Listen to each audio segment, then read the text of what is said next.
I'm going to be teaching you how to sweep like Shane Gibson. I'll play an example right now and I'll break it down and show you how to do it.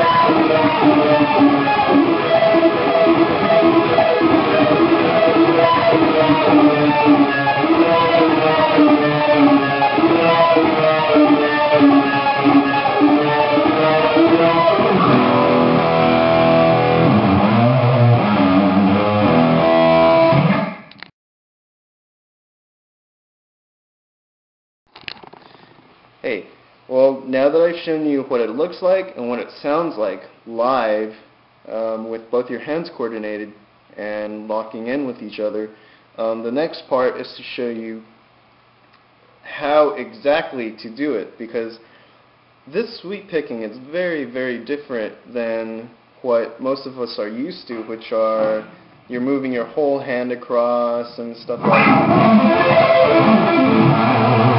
that kind of stuff.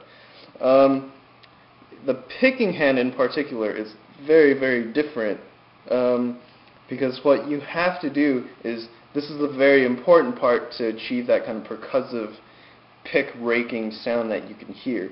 And you must evenly, very lightly, plant your hand at the, you have to palm mute it, not too hard or else you won't get the kind of sustain that you need for the notes to ring out, but not too light or else you're going to get some like chords and stuff because the strings are going to sustain for too long.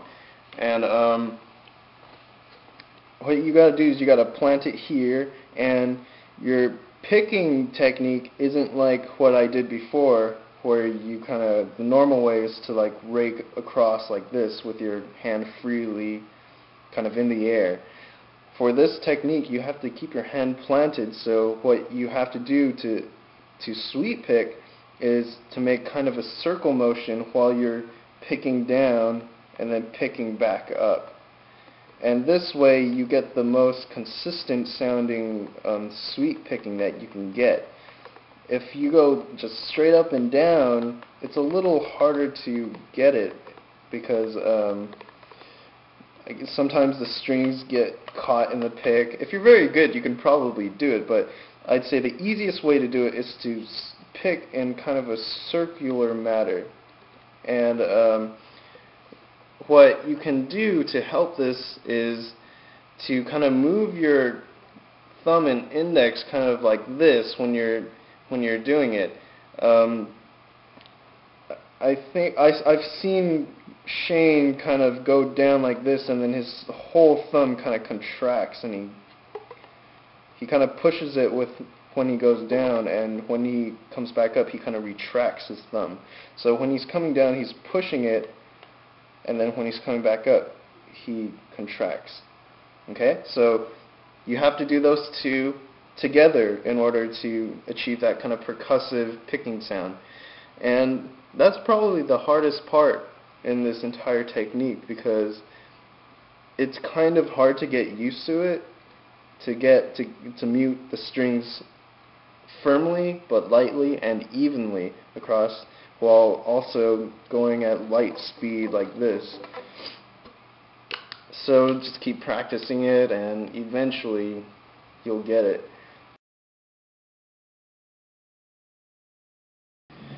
Alright, now I'll show you the left hand technique, which is probably a bit simpler if you're used to sweeping. If you've never done any sweeping before, or sweeping has always given you trouble, then this will give you trouble. It's not easy, so don't get discouraged, and especially putting the two together is really a pain. But I'll show you how to do it now. Basically, what I was playing before, I was playing an E major arpeggio, which is the 14th fret on the D string, the 13th fret on the G string, the 12th fret on the B, the 12th fret on the E.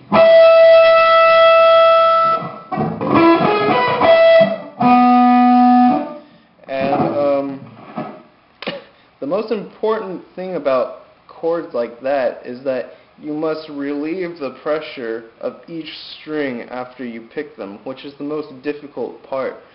You can't just leave every single one of your hands on. You must actually kind of roll each finger off as you're doing it, like that kind of motion.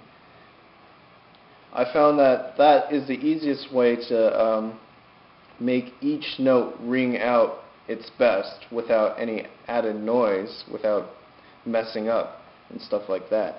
And basically that's it. You have to just get used to this kind of motion for each fingering.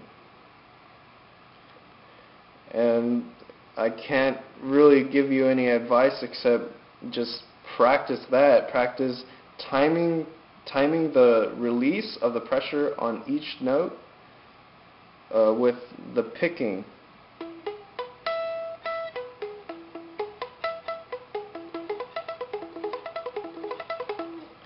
And you know, you should get it fairly quickly if you've done stuff like that before. If not, don't get frustrated. It took me a while to get it down, and even now I'm not perfect at it. One part that might be overlooked is the type of picks you use. And I found that I was using this one in the video, what my thumb is poking right now, and I find that these picks give me a sharper attack, and it sounds a little edgier and more crunchy.